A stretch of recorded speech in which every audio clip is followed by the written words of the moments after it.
Hey everyone, welcome to the ATDev Podcast.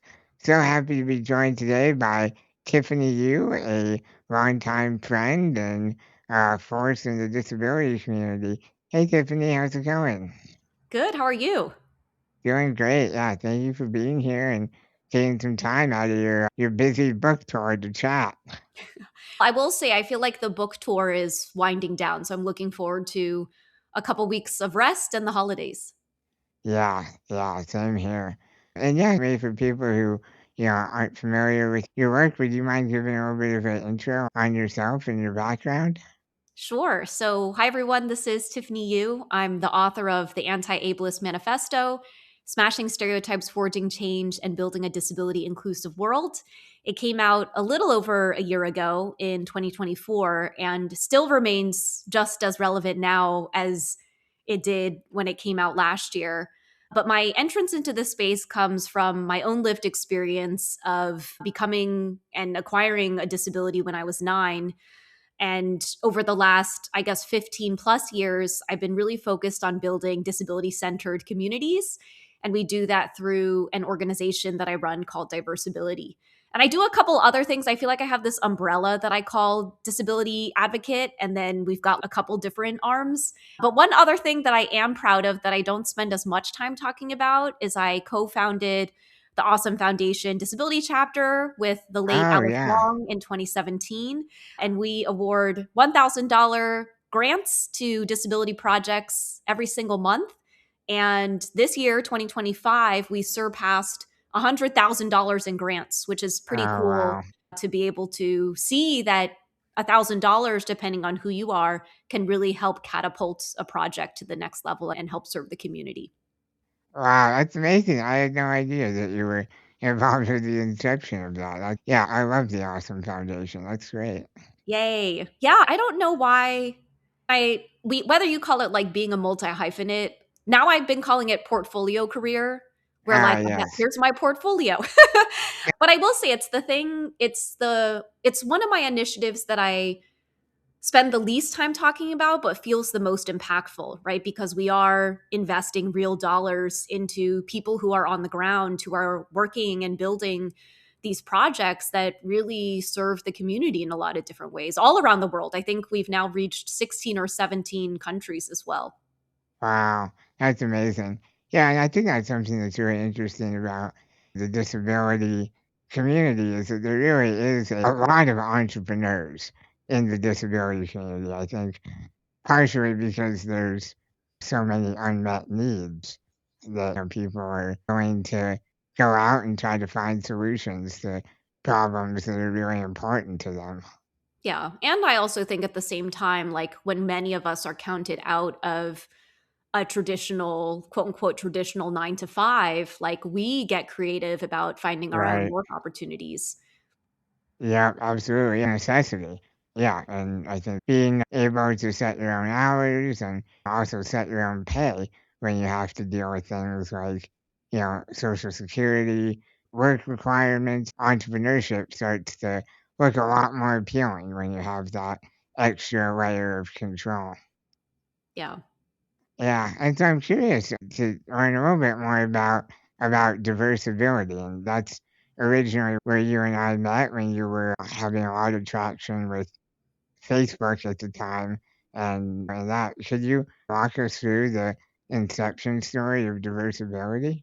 Yeah, I will have to rewind even further back to say when I was a freshman at Georgetown University, which is where I went to school, during freshman orientation, I met another student. Her name was Jackie, and she told me that her mom was from Taiwan. And I told her my dad was from Taiwan. And then I made this offhand comment that we should start a club. And Mm. she actually ran with it. And together we became the co founders of Georgetown's first ever Taiwanese American Student Association. And I Oh, will great. say that up until that point, up until I was 18 years old, I actually didn't identify as Taiwanese. I didn't identify as Asian. I grew up as like one of a few families. I could count on my one hand how many other students there were who looked like me when I was growing up. And what I Right. realized is that if you don't have mirrors reflected back of yourself, you feel even more isolated in your experience. Mm. So essentially what I knew how to do after that freshman year and co-founding the Taiwanese American Students Association with Jackie was I knew how to start student clubs. So fast forward a couple of years, my background is actually in financial services. I studied finance and accounting, and I had just finished my summer internship at Goldman Sachs in New York. Yeah. And while I was there, I got introduced to their disability employee resource group. And fascinatingly enough, that was my first ever disability community. So after becoming disabled in 1997, it took until 2009. So is that almost 20 years? No, a little over 10 years later, I then Yeah. found my first disability community within a Wall Street bank. And so I came back Yeah. from that experience because what was so fascinating about getting introduced to the disability employee resource group was the co-leads and the executive sponsor of that group lived with chronic illnesses and were like pretty senior at the bank. And here now I found like mentors who were not only not in my specific investment banking department, but they were throughout the bank. So I felt a little bit more stickiness and affinity with the firm. So I Right. came back from that experience and I said, I wish that everyone had access to a disability community like this. And interestingly enough, Jackie was my roommate senior year. She's the co-founder of the Taiwanese Club.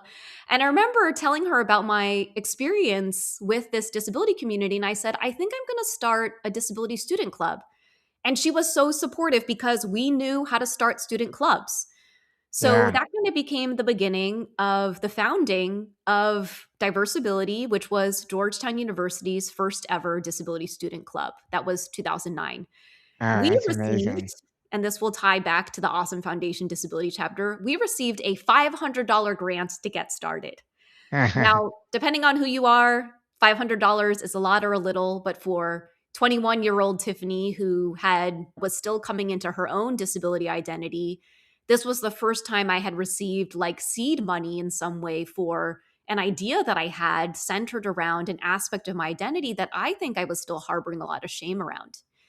What I tell people is that I was a community builder first, and then I became a disability advocate because I don't think I knew what my voice was or what purpose it. And also, I struggled with if I was, and we talk about this in some parts of our community, if I'm like disabled enough, right? Right. Like Right. I have both apparent and non apparent disabilities. My arm's paralyzed, but I can technically cover, quote unquote. And I also live with PTSD, which is a type of neurodivergence. And there's Yeah. some like strange privilege of hiding or I guess covering that part. Yeah. Fast forward a couple of years, I was now working in the corporate world and moved through a couple different companies, was actively involved in Goldman's Disability Employee Resource Group, actually got to co-found Bloomberg's Disability Employee Resource Group, and Oh, then I moved wow. to a Cool. startup that didn't have a disability community. And during that point in time, I thought about the work I had done at Georgetown and like really missed having access to a disability community. And I was like, if you don't work at a big bank or one of these big companies that has access to these affinity groups, like where do you go to find community? And at that particular Yeah. point in time, it was 2015, 10 years ago. And there wasn't really as much celebration of disability culture as I'm seeing now. So we started hosting. The best way to explain us is I felt like we were like a meetup group for disabled people and the people who love us. Do you remember Yeah. Meetup from 10 years ago? I do. Yeah. Okay. I really enjoyed using meetup.com. Yeah, it was. And I actually think they're still around, but it was interesting. I was on another podcast and I mentioned Meetup and they didn't know what that was. So I was like, maybe I should double check. So anyway, so Meetup Oh, was really man. popular like 10 years ago. It was a great way, like across shared interests or identities, to meet new people, especially if you were like a young adult or young professional. Yeah. And for me, in terms of relaunching Diversability at that particular point in time, it was really around, okay, if you are a kid, a disabled kid, there are resources available for you. I think about the research gap that exists for like Oh, yeah. disabled kids versus disabled adults. Yeah. That's Um, real. That's very real. that is real. And actually, even with my injuries, my arm became paralyzed in a car accident, but a lot of kids acquire my injury during childbirth with a Mhm. forcible pull of the arm. And so there's like the kids who then don't have that support system when they become an adult. So anyway, Mm-hmm. I know I said a lot, but essentially when we relaunched, and now as I've spent the past 16 years noodling on different versions of Diversability, and I feel like we got introduced when we were in what I would call like Diversability 2.0, which is how can we move from being like in-person meetups predominantly to being remote or virtual first? And how do we Yeah. kind of build out that community? But for us at our core, I think we really want to focus on supporting disabled people on what we call their shame to pride transformation. Oh, And interesting. I will acknowledge that not all disabled people want to be proud. And that's okay. And I've had to learn that like our community might not be for them. And I wish Yeah. and hope that they do have community that nourishes them. And at the same time, I wanted to really build this movement around disability pride that showcases that we have power as disabled people and really build and develop this next generation of disabled leaders and disability advocates. So, as I Yeah. take a step back and I'm talking broader about the mission, at its core, I think for me, it was like, okay, I don't see any events that have disabled speakers, so we're going to start hosting them. And then it was like, okay, I don't see any lists because all these lists were like super popular, like Forbes 30 under 30 or like Inc. 5000 or whatever. And I was like, Yeah. I don't really see a global one celebrating disability leadership. So we're going to start one. And then it's okay. I'm finding it really hard for diverse disability narratives to get into traditional media. So we're going to start a blog where we feature our own stories. And Yes. so, yeah, I think that's the evolution of what Diversability has become for us. Yeah, that's great. And yeah, what a cool story. And I really, yeah, resonate with a lot of what you're saying. I think that it is so important for a community to be around people with disabilities, whether we're born with one or acquired one or simply have a friend or loved one who has a disability. There's a lot of education and learning about, what it means to live with a disability that I think a lot of people don't have, and I think myself included. And I really feel like I have learned a lot from you and others in the community about how they interact with their disability and how they also turn it into an advantage. And I think that that's really been something I've been thinking about in my own story is that pretty much all of the work I've done has been in some way inspired by my disability. And I think that's similar to what you're saying, and that you're taking that shame to pride journey. Yeah. And I will say, even at the same time, when I think about the different jobs that I had in financial services, I'm a left handed handshaker. And Right. so I also think about, I think less about advantage and more about being memorable. And I think about this quote, I forget, I'll have to double check like where it comes from, but it says, people will stare, make it worth their while. So I'm Eh, like, okay, nice.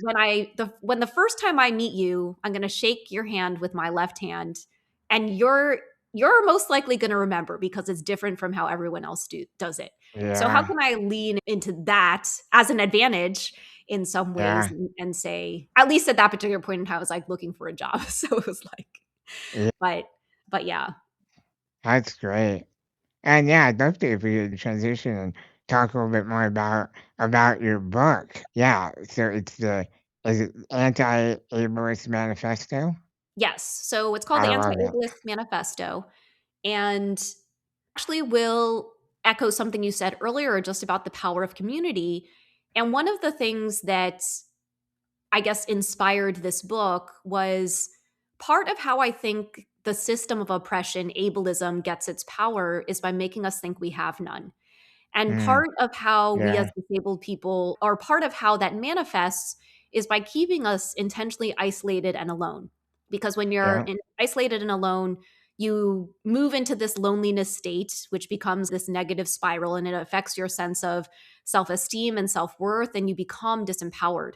But then when you meet other disabled people, not only does it provide you the support and resources that you shared, but also possibility that there are Yeah. so many other narratives of what your story can be. So Right. this book was really meant to be culture shaping, I guess, if I had to distill it down, because Yeah. I think for far too long, we have looked at policy as the way that we're going to dismantle ableism or the way we're going to win. And Hmm. we also have policies in place that keep disabled people perpetually in poverty. With the ADA, the Americans with Disabilities Act, we do have policies in place that we all thought were, I mean, they're amazing. We should celebrate them. And at the same time, the onus is still placed on disabled people. And depending on whatever levers of privilege or power might exist, sometimes a disabled person might not feel safe to exercise their rights in that way. Sure. It could impact their long-term opportunities or other things like that. So there is, I think we look at the policy and we say, oh, you have this policy, take advantage of it. But there are so many more additional components of deciding to exercise your rights, emotional components too, Right. and labor. Yeah. So this book was an attempt to close what I like to call like the perception or attitudinal gap around disability, which essentially the hypothesis is if you implement a policy around disability inclusion, but you still don't fundamentally believe that disabled people are valuable and worthy simply because we exist, and somewhere subconsciously you still think that we are less than or broken or need to be fixed, those policies are actually pretty performative, right? They just Right. exist there and don't get enforced. So, how do Yeah. we get the attitudes on board? And it reminds me of this entire conversation we're having around community too, which is for a long time, I think we saw community as this nice to have. And then at the start of the pandemic in 2020, when all of us were socially isolated or in our Mm. homes and didn't have access to in person social connection the same way, we realized that having access to social connection, healthy relationships, community was actually a core part of our well being, in addition to our physical and our mental health. So, long winded way of saying, this book to me, no matter who you are, I hope meets you wherever you are on your learning journey so that when the policies are implemented, and these are policies, whether they can be on the federal level or even within your organization or even at your local city hall, Yeah. everywhere we have policies. Yeah. uh, Yeah. when those get implemented, how can we make sure that we're doing it from the right place so that our disabled people who exist everywhere, even if you don't see us immediately because the majority of disabilities are not apparent, we won't Right. experience as much access friction or as much access tension when we try to encounter or participate in those spaces. Yeah, I love that. That's such an important topic. I think that we have come a long way from a policy perspective in terms of the ADA, but I think it's really important now more than ever that we don't rest on our laurels and that we try to improve upon what has already been maintained. I think we're really privileged, in the United States in particular, but there's still a long ways to go, and I think that's, yeah, really cool what you've, yeah, done to try to educate people, and yeah, I love it. So yeah, yeah, changing gears a little bit to a bit more of a technology focus. I would love to hear some of your thoughts on assistive technology. How does that play into your life and your worldview, and maybe what is something that you wish that people that are developing assistive technology knew or could do better? Ooh, good question. I guess I'll share that I wrote the entire first draft of the Anti-Ableist Manifesto using speech to text technology. Mm, yeah. And I did learn how to type with one hand, but 90,000 words is a little bit of a different, a much larger project than typing out an email. Yeah, And that's a lot.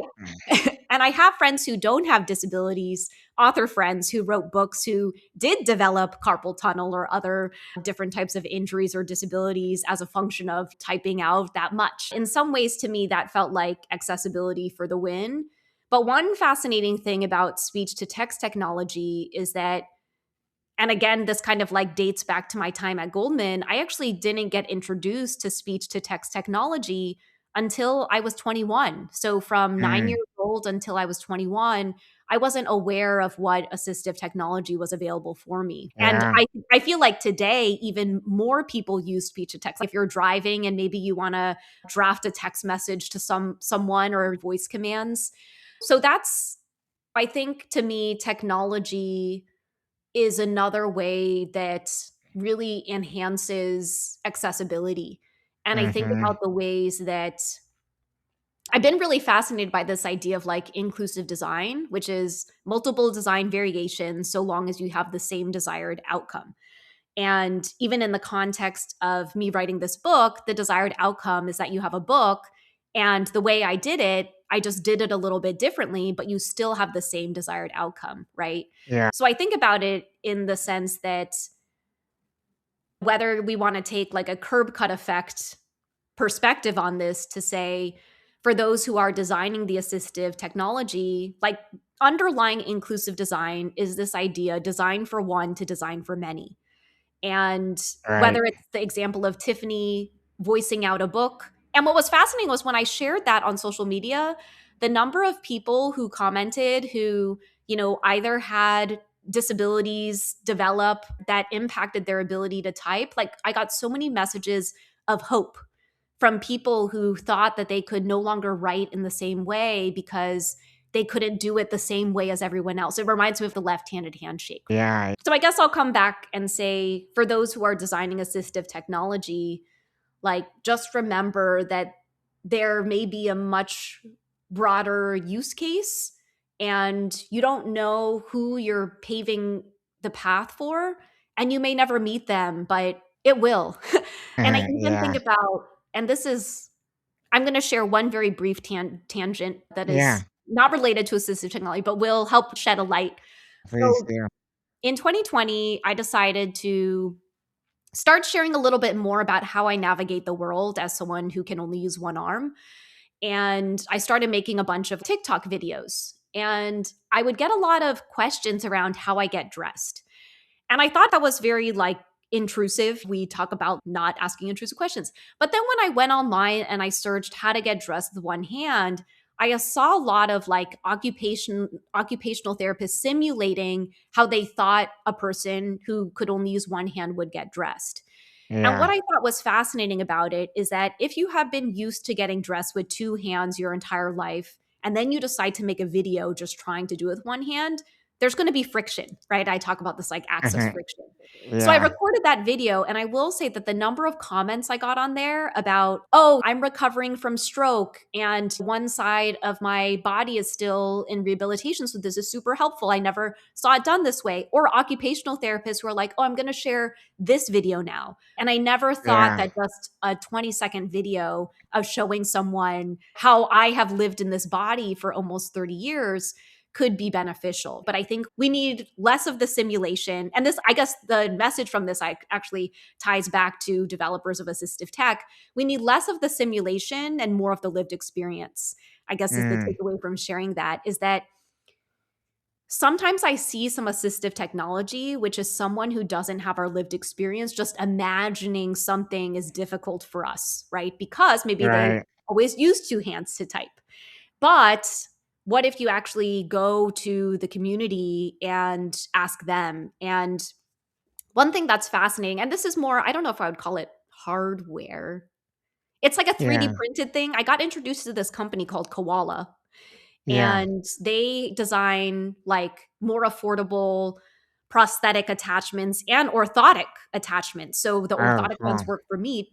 And what was cool was I actually wrote for the first time with my previously dominant hand using some of their devices. And then they came back to me and I said, actually, it would be super helpful if I could get a attachment that looks like a phone holder, kind of like the one you have, Oh, yeah. that Yeah. I could put on my injured arm because I'm putting so much, we call it texting thumb. I'm by Ah, holding a yeah. phone, those of us who have my injury actually develop secondary injuries on our non-injured arm. Anyway, I'm going off on a tangent, but Yeah. I love the fact that they're coming into the community. They're saying, okay, what are some daily life things that, and this is something when we talk to like our occupational therapists about too, and what I appreciate about maybe bringing some occupational therapy into how we design assistive technology is occupational therapy is focused on the inclusive design thing, which is, what do you want to do? And sometimes it's, oh, I want to be able to cut a cucumber. Multiple design variations. So now I have a one-handed cutting board in order to do that. Or you can go Right. get the sliced cucumbers, the pre-sliced cucumbers. So I think just focusing on what's the desired outcome, and then let's do a creative co-design, inclusive co-design Yeah. experiment where we look at all the different variations for how we can achieve that desired thing. Yeah. That's wonderful. Yeah. And yeah, so much knowledge there. Yeah, Tiffany, thank you again for your time today. And if people want to learn more about diversibility or get a hold of your book, what's the best place to find you on the internet? Yeah, so my personal website is tiffanyyu.com. It's just my first and my last name.com. And while you're there, you'll find all of my social links and also more information about where to get the book from your favorite retailer, available in print, audio, and ebook. And then if you want to learn more about diversibility, we have a Facebook group that is free. It's growing. I think when you and I met, Owen, it was at like 2,000 members, and now we've got like almost 7,500. So we've been growing Wow, slowly. amazing. And if you want to learn, we host events as well, but you can head to mydiversibility.com. That's MYDIVERSABILITY. I know that was a lot. You can also just Google it. Yeah, I'll And put a link in the description. okay, awesome. And then we've also got some merch too. So you can get like a disability is not a bad word shirt, or we have some disabled and proud merch. And we've also got some anti-ableist manifesto merch as well. But you'll find all of those links on Diversibility's website. Awesome. Thank you, Tiffany, and thank you to all our listeners. If you enjoyed this episode, please subscribe and share. And until the next one, thanks for listening, everybody. Bye bye.